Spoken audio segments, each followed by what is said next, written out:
मंच पे आओ भैया।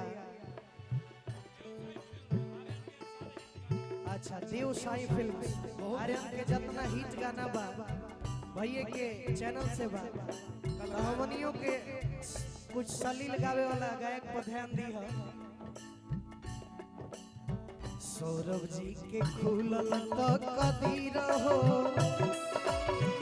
सौरभ जी के खुलल तो कदीर हो, भइले यार जसला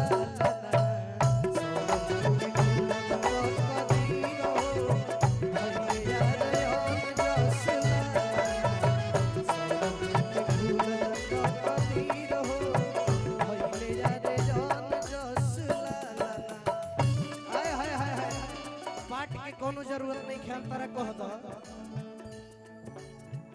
भौजी के कोखिया से जन्म ले फूलवा,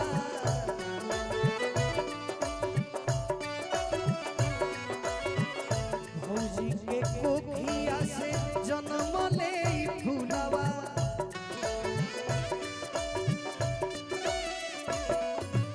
बाबा का नाम क्या है? रविंदर ना उधारी पाठक बाबा इजे बैठल रही ना, पुरस्कारों आई है। चम चम चमकत रहो उधारी जी के फूलवा, चम चम चमकत रहो उधारी जी के फूलवा।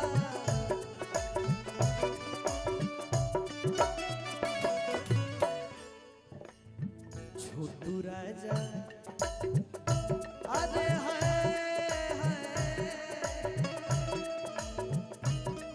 अरे जिया जिया जिया ए बबुआ,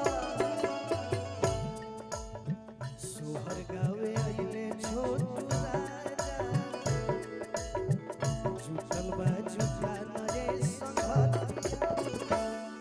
अरे सौरभ जी के खुलल तो कदीर हो, अब भइले यार जसला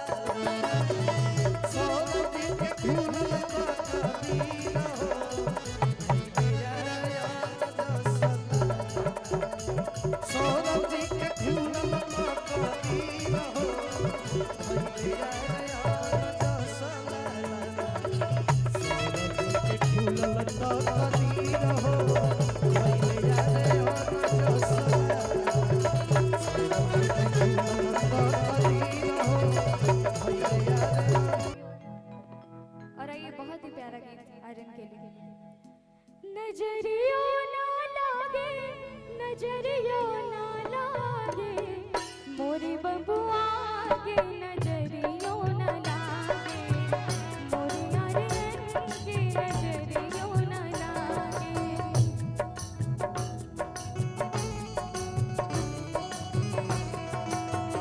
बाबा के मनवा के छुपले अरा मनवा, आई के कनवा के गंगा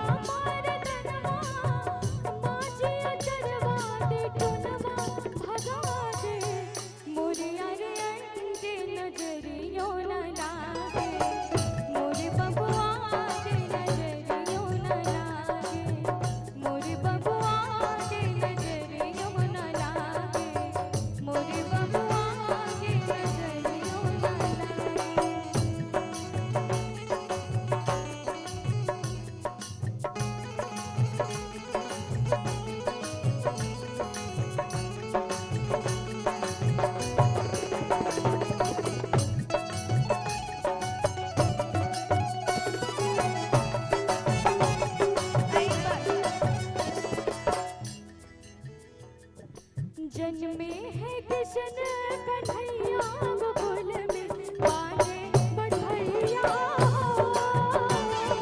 जन्मे है कृष्ण कन्हैया गोकुल में बाजे बढ़ैया,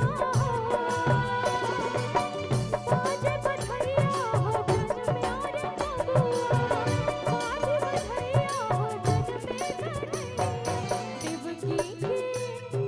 देवकी के भाव जगल मैया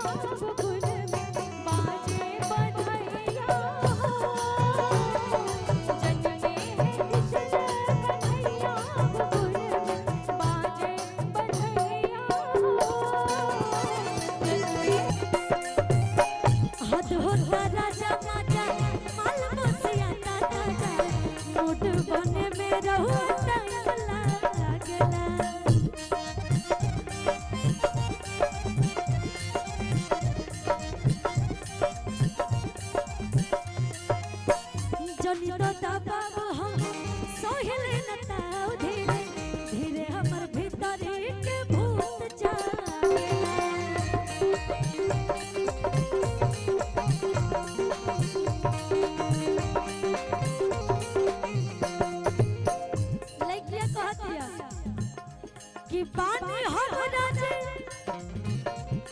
आनावट सन बताजे अरे कौन हारा बाजे अबे थाना लगे बानी हम राजे आनावट सन बताजे कौन हारा बाजे अबे थाना लगे कि तोहरा राजा राजा बा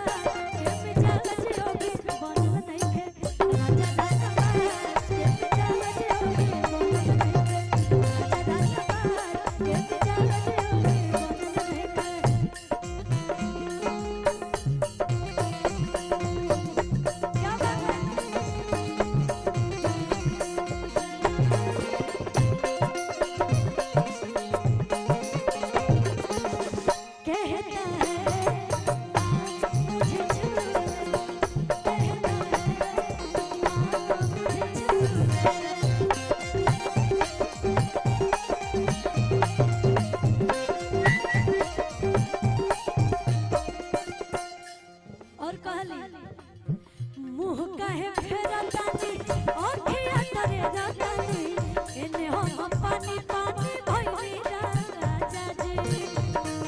क्या बात है। लेकिन कहते हैं कैसे लड़कियाँ जनिता दबाव हम सहेले नता धीरे धीरे हमर भीतर के भूत जा